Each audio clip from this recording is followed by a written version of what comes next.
Hi friends. Hi, hello, welcome to my channel. మీరు చూస్తున్నారు own boss అనే YouTube channel. Friends, ఈ video కనుక మీకు నచ్చినట్లయితే లైక్ చేయండి, కామెంట్ చేయండి. ఎందుకంటే మీరు కామెంట్ చేయడం వల్ల ఈ వీడియో బాగుందా లేదనే విషయం నాకు అర్థమవుతుంది. అలాగే మీ తర్వాత చూడబోయేటటువంటి వాళ్ళకి కూడా అర్థమవుతుంది. దయచేసి మీ యొక్క అభిప్రాయాన్ని డెఫినెట్గా కింద కామెంట్ సెక్షన్లో కామెంట్ చేయండి. ఫ్రెండ్స్, అదేవిధంగా మన యొక్క ఛానల్ని మిస్ అవ్వకుండా సబ్స్క్రైబ్ మాత్రం చేసుకోండి.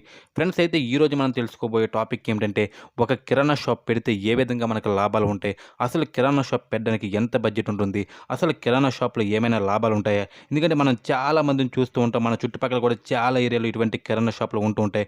వాళ్ళందరికీ వచ్చేసి డైలీగా ఎంత మిగులుతుంది అనే విషయం గురించి అయితే ఈరోజు మనం మాట్లాడుకోవచ్చు. అయితే అందరూ చెప్పే మాట ఏంటంటే, ఒక కిరాణా షాప్ పెట్టాలంటే మంచి సెంటర్ ఉండాలి. మంచి సెంటర్ ఉంటేనే వ్యాపారం బాగా జరుగుతుందని చెప్పి చాలామంది చెప్తూ ఉంటారు. అయితే అది మాత్రం ఏంటంటే చాలా వరకు అవాస్తవం ఫ్రెండ్స్. ఎందుకంటే ఒక మంచి సెంటర్ చూసుకుంటే, ఆ మంచి సెంటర్‌కి వచ్చేసి ఇంచుమించుగా ఒక 5, 6 షాపులు ఉంటాయి ఫ్రెండ్స్, కిరాణా షాపులు. కాబట్టి ఎవరికి వారే పోటీ, ఎవరికీ కూడా సరైన బిజినెస్ అనేది ఉండకపోవచ్చు.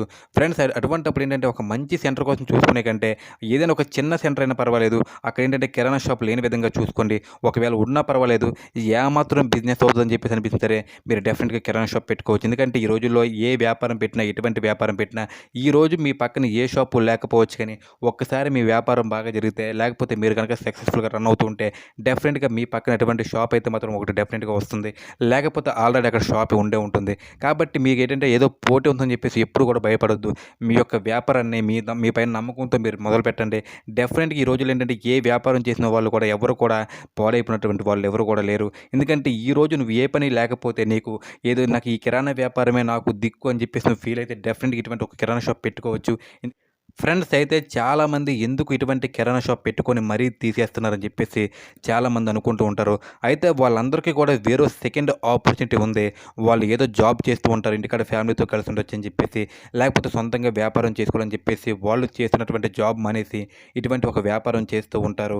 అయితే ఈ వ్యాపారంలో కూడా ఆ జాబ్ కంటే కాస్త అమౌంట్ తక్కువే వస్తుందంటే, ఒక ఫర్ ఎగ్జాంపుల్ ఏంటంటే వాళ్ళ శాలరీ 15,000 ఉంటే వాళ్ళ కిరాణా షాప్‌లో వచ్చేటటువంటి ఆదాయం 10,000 రూపాయలు వస్తుంది. దాన్ని మెయింటైన్ చేయలేక ఎందుకు ఇంత కష్టపడి పెట్టి, ఇంత పెట్టుబడి పెట్టి మనం ఈ విధంగా చేయాలని చెప్పేసి మళ్ళీ వాళ్ళ షాప్ తీసేసి మళ్ళీ జాబ్‌కి వెళ్ళిపోతుంటారు.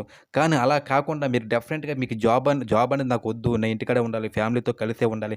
నాకు ఖచ్చితంగా కిరాణా షాప్ అని చెప్పేసి నా యొక్క లైఫ్ ఇంటికాడే ఉండాలి. నేను షాప్‌లోనే ఉండాలని చెప్పేసి మీరు గట్టిగా నిర్ణయించుకుంటే డెఫినెట్‌గా కిరాణా షాప్ అనేది మీకు ఒక ఉపాధి మార్గాన్ని మాత్రం ఎట్టి పరిస్థితిలో డెఫినెట్‌గా చూపిస్తుంది ఫ్రెండ్స్. అయితే అటువంటి వాళ్ళు మాత్రం డెఫినెట్‌గా ఒక కిరాణా షాప్ పెట్టుకోండి. అలా కాకుండా మీకు ఏదైనా సెకండ్ ఆపర్చునిటీ ఉంటే, అంటే ఫర్ ఎగ్జాంపుల్ ఏంటంటే రెగ్యులర్‌గా మీకు ఏంటంటే అమౌంట్ ఒక మినిమమ్ సాలరీ వచ్చేటటువంటి ఏదైనా జాబ్ ఉంటే ఆ జాబ్‌కి మీరు వెళ్ళిపోవడానికి ప్రిఫర్ చేయండి. ఎందుకంటే ఏదైనా ఒక వ్యాపారం చేసే వాళ్ళు ఎవరైనా సరే డెఫినెట్‌గా వాళ్ళకైతే మాత్రం ఒకటే టార్గెట్ ఉండాలి. వాళ్ళ వ్యాపారాన్ని లక్ష్యంగా చేసుకోవాలి తప్ప గాని వాళ్ళకి సెకండ్ చాయిస్ ఉంటే మాత్రం, అంటే ఈ పని కాకపోతే వేరొక పని చేసుకొని బతుకుతాననే ఒక ఉద్దేశం ఉంటే మాత్రం వాళ్ళు మాత్రం ఇటువంటి ఒక వ్యాపారంలో మాత్రం వాళ్ళు ఎప్పటికీ కూడా రాణించలేరు. కాబట్టి ఏంటంటే ఫ్రెండ్స్, మీరు డెఫినెట్‌గా మీకు ఏంటంటే ఒక అన్‌ఎంప్లాయిడ్ అయి ఉండాలి మీరు. అన్‌ఎంప్లాయిడ్ కాకపోయినా సరే మీకు ఈ వ్యాపారం అనేది ఫ్యాషన్ అయి ఉండాలి. అప్పుడు మాత్రం ఇటువంటి ఒక వ్యాపారంలో మాత్రం మీరు సక్సెస్‌ఫుల్ అవుతూ ఉంటారు. అయితే ఈ వ్యాపారాన్ని ఎంత పెట్టుబడితో మొదలుపెట్టాలి? ఏ విధంగా మొదలుపెట్టాలి? అసలు ఫ్రెండ్స్, ఈ అయితే వ్యాపారం ఇటువంటి ఒక కిరాణా జరగాలన్నప్పుడు షాప్ పెట్టుకుందాం పరిస్థితి ఏంటి అనే అనుకున్నప్పుడు విషయాన్ని మీరు మనం ఆల్రెడీ ఇప్పుడు ముందుగా ఎవరో ఒకరిని తెలుసుకోబోతున్నాం. అడుగుతారు డెఫినెట్‌గా. అడిగినప్పుడు వాళ్ళు మీకు ఒకటే సమాధానం చెప్తారు. మాకే ఈ షాప్‌లో ఏమీ మిగలలేదు. మేమే షాప్ తీసేద్దాం అని చెప్పేసి అనుకుంటున్నాం. అలాగని చెప్పేసి మీరుతో మాట్లాడుతూ ఉంటారు. అవన్నీ కూడా అయినప్పుడు కూడా అవన్నీ పట్టించుకోకండి. మీరొక షాప్ అయితే రెంట్‌కి తీసుకోండి. రెంట్‌కి తీసుకున్న తర్వాత దానికి ఎటువంటి పర్మిషన్స్ కూడా అవసరం లేదు. ఎందుకంటే మీరు చేసేది ఒక చిన్న రిటైల్ వ్యాపారం కాబట్టిగా దానికొచ్చేసి ఎలాంటి పర్మిషన్స్ కూడా అవసరం లేదు. ఎందుకంటే మీరేదో చిన్న కిరాణా షాప్ మెయింటైన్ చేస్తున్నారు. మీరు కనీసం హోల్‌సేల్ షాప్ కూడా కాదు కాబట్టిగా మిమ్మల్ని అయితే ఎటువంటి పర్మిషన్ కూడా తీసుకోవాల్సినటువంటి అవసరం అయితే ఉండదు. ఆ మీరు తర్వాత కిరాణా షాప్‌లో షాప్ పెట్టుకున్నప్పుడు ఉండవలసినటువంటి డెఫినెట్‌గా మెటీరియల్ మీరైతే ఏంటంటే మీ ఒక అందరికీ కటౌట్ కూడా గుర్తించండి. తెలిసిందే. ఆ కటౌట్ వల్లే మీరు వ్యాపారం మొదలుపెట్టారని, మీరు ఎటువంటి వ్యాపారం చేస్తున్నారో జనాలకు కూడా అర్థమవుతుంది. కాబట్టి కస్టమర్‌లని ఎక్కువగా ఆకర్షించే విధంగా ఒక కటౌట్ కొట్టుకోండి. నెక్స్ట్ ఏంటంటే ఐరన్ కప్‌బోర్డ్‌లు పెట్టుకోండి. ఎందుకంటే ఈ ఐరన్ కప్‌బోర్డ్‌లు పెట్టుకోవడం వల్ల ఏంటంటే మీ షాప్‌లో ఉన్నటువంటి ఏదైతే స్టాక్ ఉందో ఆ స్టాక్‌ని ఏంటంటే మీరు అందంగా అలంకరించుకోవచ్చు. జనాలకి ఏంటంటే బాగా డిస్‌ప్లే అవుతుంది కాబట్టిగా ఇటువంటి ఒక కప్‌బోర్డ్‌లు అయితే మాత్రం డెఫినిట్‌గా అవసరం ఉంటుంది. నెక్స్ట్ అదే విధంగా మీరు కూర్చోడానికి ఏంటంటే ఒక మంచి చైర్ కొనుక్కోండి. ఎందుకంటే ఆ చైర్ చూసినప్పుడల్లా మీకేంటంటే వెళ్లి షాప్‌లో కూర్చోవాలి, షాప్ ఓపెన్ చేసుకోవాలి. ఈ షాప్‌లో ఉండడానికి ఏంటంటే మీకు ఎప్పుడు కూడా కంఫర్టబుల్‌గా ఉండాలి కాబట్టిగా మీరు ఒక మంచి చైర్ తీసుకోండి. నెక్స్ట్ కన్ఫర్మ్‌గా అయితే ఒక ఫ్రిడ్జ్ మాత్రం తీసుకోండి. అదేవిధంగా కిరాణా షాప్ కాబట్టి ప్రతిదీ కూడా కొలవాల్సిన అవసరం అవసరం ఉంటుంది కాబట్టిగా ఒక వెయిట్ మిషన్ మాత్రం డెఫినిట్‌గా తీసుకోండి. కాబట్టి ఇవన్నీ చూసుకుంటే మీకు అయ్యేటటువంటి ఖర్చు ఎంత ఉంటదంటే ఇంచుమించుగా ఒక రూ. 25,000 వరకు ఏంటంటే మీకు ఈ ఖర్చు అవుతుంది. ఈ ఖర్చు పెట్టిన తర్వాత ఏంటంటే మీరు సామాన్లు ఏ విధంగా కొనుక్కోవాలి, ఎటువంటి సామాన్లు కొనుక్కోవాలంటే డెఫినెట్‌గా ఏంటంటే స్టార్టింగ్‌లో కొనేటప్పుడు ప్రతి సామాను కూడా మీ యొక్క షాప్‌లో ఉండే విధంగా చూసుకోండి. అయితే ఎక్కువ ఇన్వెస్ట్‌మెంట్ అయిపోతుంది కాబట్టిగా తక్కువ సామాన్లు తీసుకోండి. ఈ విధంగా ఏంటంటే ప్రతి సామాన్లు కూడా ఏంటంటే ఏవైతే కిరాణా సామాన్లు ఉన్నాయో అవన్నీ కూడా తీసుకోండి. తక్కువ తీసుకొని అన్ని రకాలు కూడా పెట్టడానికి ప్రయత్నం చేయండి.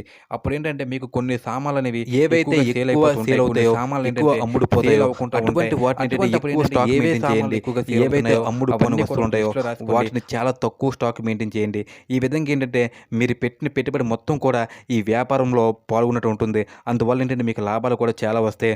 అలా కాకుండా మీరు ప్రతీది కూడా సమానంగా ఐటెమ్స్ తీసుకుంటే కొన్ని సామాన్లు ఏంటంటే మన షాప్‌లోని సరుకు పైన ఉండిపోతాయి కాబట్టిగా ఆ షాప్‌లోని మన సరుకు పైన ఉండిపోవడం వల్ల మనకి ఎటువంటి లాభం కూడా అటు వల్ల రాదు.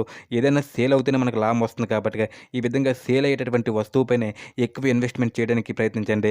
అయితే ఒక కిరాణా షాప్ పెట్టుకుంటే ఆ కిరాణా షాప్‌లో చాలా వరకు ఏంటంటే మనకు పోటీ ఎక్కువ ఉంటది కాబట్టి మన చుట్టుపక్కల కూడా అటువంటి వ్యాపారం చేస్తూ ఉంటారు కాబట్టిగా కేవలం కిరాణా షాపే కాకుండా ఒక మనిషి ఎలాగో ఒక కిరాణా షాప్‌లో ఉంటున్నాడు కాబట్టిగా ఆ మనిషి కూడా చాలా తెలివైన వాడే కాబట్టిగా డెఫినిట్‌గా ఈ కిరాణా షాప్‌తో పాటు దానికి అటాచ్‌మెంట్‌గా వేరొక షాప్ ఏదైనా పెట్టుకుంటే చాలా బాగుంటుంది.